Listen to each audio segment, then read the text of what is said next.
जय श्री कृष्ण दोस्तों। अब भगवान शरीरी की अलौकिकता को वर्णन करते हैं। आश्चर्यवत् पश्यति कश्चिदेन माश्चर्यवदति तथैव चान्यः आश्चर्यवच्चैन्यमन्यः शृणोति श्रुत्वाप्येनं वेद न चैव कश्चित्। अर्थात कोई इस शरीरी को आश्चर्य की तरह देखता है और वैसे ही दूसरा कोई इसका आश्चर्य की तरह वर्णन करता है तथा अन्य कोई इसको आश्चर्य की तरह सुनता है और इसको सुनकर भी कोई नहीं जानता, अर्थात यह जानने में आने योग्य नहीं है। इस श्लोक में भगवान कहते हैं कि इस देही को कोई आश्चर्य की तरह जानता है। तात्पर्य यह है कि जैसे दूसरी चीज़ें देखने, सुनने, पढ़ने और जानने में आती है, वैसे इस देही का जानना नहीं होता, कारण कि दूसरी वस्तुएं यह करके जानते हैं, अर्थात वे जानने का विषय होती है, पर यह देही इंद्रियां, मन, बुद्धि का विषय है ही नहीं। इसको तो स्वयं से, अपने आप से ही जाना जाता है। अपने आप से जो जानना होता है वह जानना लौकिक ज्ञान की तरह नहीं होता, प्रत्युत बहुत विलक्षण होता है। पश्यति पद के दो अर्थ होते हैं, नेत्रों से देखना और स्वयं के द्वारा स्वयं को जानना। यहाँ पश्यति पद स्वयं के द्वारा स्वयं को जानने के विषय में आया है। जहाँ नेत्र आदि कारणों से देखना या जानना होता है, वहाँ दृष्टा अर्थात देखने वाला, दृश्य दिखने वाली वस्तु और दर्शन देखने की शक्ति, यह त्रिपुटी होती है। इस त्रिपुटी से ही सांसारिक देखना जानना होता है, परंतु स्वयं के ज्ञान में यह त्रिपुटी नहीं है, अर्थात स्वयं का ज्ञान करण सापेक्ष नहीं है। स्वयं का ज्ञान तो स्वयं के द्वारा ही होता है, अर्थात वह ज्ञान करण निरपेक्ष है। जैसे मैं हूँ, ऐसा जो अपने होनेपन का ज्ञान है, इसमें किसी प्रमाण की या किसी करण की आवश्यकता नहीं है। इस अपने होनेपन को हम दृश्य रूप से नहीं देख सकते, इसका ज्ञान अपने आप को ही होता है। यह ज्ञान इंद्रिय द्वारा या बुद्धि द्वारा नहीं प्राप्त किया जा सकता, इसीलिए स्वयं को या अपने आप को जानना आश्चर्य की तरह होता है। जैसे अंधेरे कमरे में हम किसी चीज़ को लाने जाते हैं तो हमारे साथ प्रकाश भी चाहिए और नेत्र भी चाहिए, अर्थात उस अंधेरे कमरे में प्रकाश की सहायता से हम उस चीज़ को नेत्रों से देखेंगे, तब उसको लाएंगे। परंतु कहीं दीपक जल रहा है और हम उस दीपक को देखने जाएंगे तो उस दीपक को देखने के लिए हमें दूसरा दीपक की आवश्यकता नहीं पड़ती, क्योंकि दीपक स्वयं प्रकाश है, वह अपने आप को स्वयं ही प्रकाशित करता है। ऐसे ही अपने स्वरूप को देखने के लिए किसी दूसरे प्रकाश की आवश्यकता नहीं है, क्योंकि यह देही स्वयं प्रकाश है, अतः यह अपने आप से ही अपने आप को जानता है। स्थूल, सूक्ष्म और कारण, ये तीन शरीर है। अन्न जल से बना हुआ स्थूल शरीर है। यह स्थूल शरीर इंद्रियों का विषय है। इस स्थूल शरीर के भीतर 5 ज्ञानेंद्रियाँ, 5 कर्मेंद्रियाँ, 5 प्राण, मन, बुद्धि, इन 17 तत्वों से बना हुआ सूक्ष्म शरीर है। यह सूक्ष्म शरीर इंद्रियों का विषय नहीं है, प्रत्युत बुद्धि का विषय है। जो बुद्धि का भी विषय नहीं है, अर्थात जिसमें प्रकृति स्वभाव रहता है, वह कारण शरीर है। इन तीनों शरीरों पर विचार किया जाए तो यह स्थूल शरीर मेरा स्वरूप नहीं है, क्योंकि यह प्रतिक्षण बदलता है और जानने में आता है।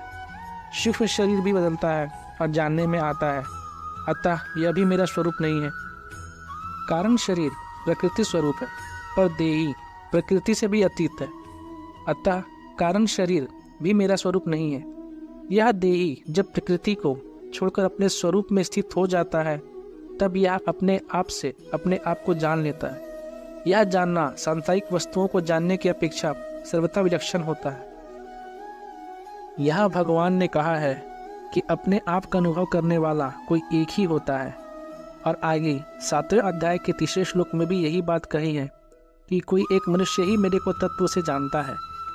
इन पदों से ऐसा मालूम होता है कि इस अविनाशी तत्व को जानना बड़ा कठिन है, दुर्लभ है, परंतु वास्तव में ऐसी बात नहीं है।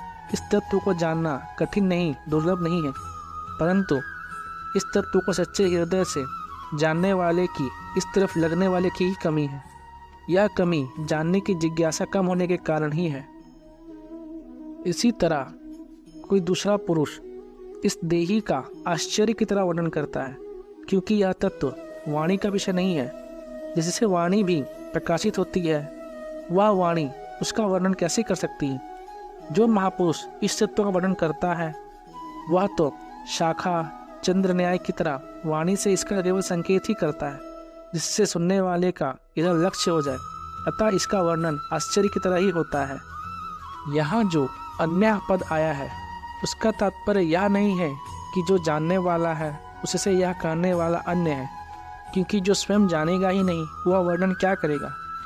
अतः इस पद का तात्पर्य यह है कि जितने जानने वाले हैं उनमें वर्णन करने वाला कोई एक ही होता है, कारण कि सब के सब अनुभवी तत्वज्ञ महापुरुष उस तत्व का विवेचन करके सुनने वालों को उस तत्व तक नहीं पहुंचा सकते, उसकी शंकाओं का तर्कों का पूरी तरह समाधान नहीं कर सकते।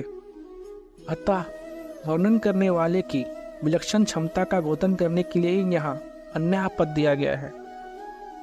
फिर भगवान कहते हैं दूसरा कोई इस देही को आश्चर्य की तरह सुनता है।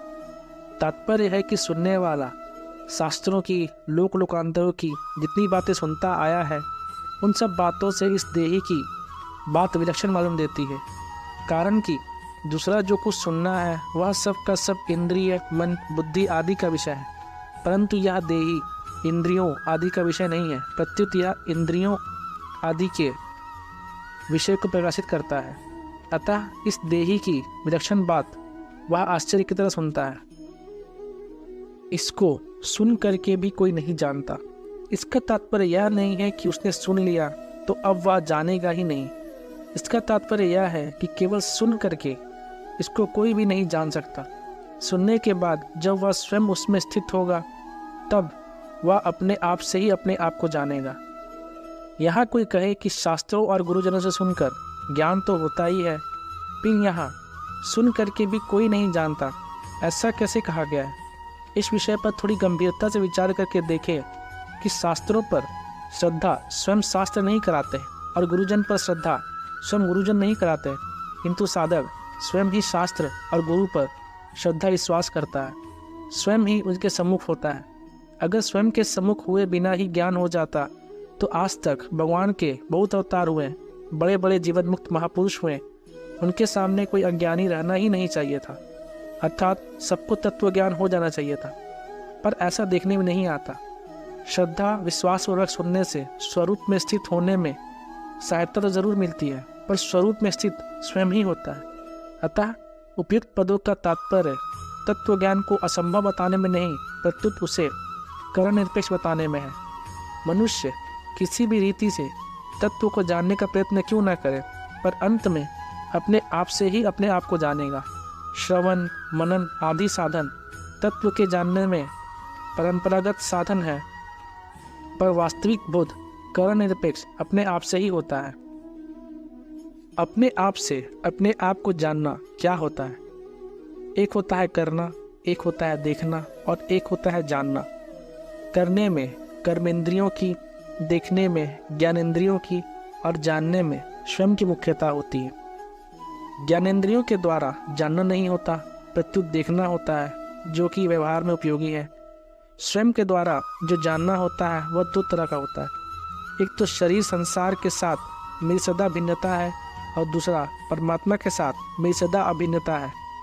दूसरे शब्दों में परिवर्तनशील नाशवान पदार्थों के साथ मेरा किंचित मात्र भी संबंध नहीं है और अपरिवर्तनशील अविनाशी परमात्मा के साथ मेरा नित्य संबंध है।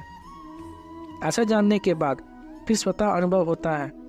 उस अनुभव का वाणी से वर्णन नहीं हो सकता, वहाँ तो बुद्धि भी चुप हो जाती है। शरीरी को सुनने मात्र से अर्थात अभ्यास के द्वारा नहीं जान सकते, पर जिज्ञासा पूर्वक तत्वज्ञ अनुभवी महापुरुषों से सुनकर जान सकते हैं।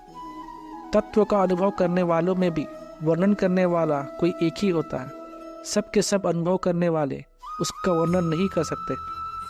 जैसे संसार में सुनने मात्र से विवाह नहीं होता, प्रत्युत स्त्री और पुरुष एक दूसरे को पति पत्नी रूप से स्वीकार करते हैं तब विवाह होता है, ऐसे ही सुनने मात्र से परमात्मा तत्व की प्राप्ति नहीं होती, प्रत्युत सुनने के बाद जब स्वयं उसको स्वीकार करेगा अथवा उसमें स्थित होगा तब स्वयं से उसको जानेगा। अतः सुनने मात्र से मनुष्य ज्ञान की बातें सीख सकता है, दूसरों को सुना सकता है, लिख सकता है, व्याख्यान दे सकता है, विवेचन कर सकता है, पर अनुभव नहीं कर सकता। परमात्मा तत्व को केवल सुनने मात्र से नहीं जान सकते, प्रत्युत सुनकर उपासना करने से जान सकते हैं। अगर परमात्मा तत्व का वर्णन करने वाला अनुभवी हो और सुनने वाला श्रद्धालु तथा जिज्ञासु हो तो तत्काल भी ज्ञान हो सकता है। जय श्री कृष्ण।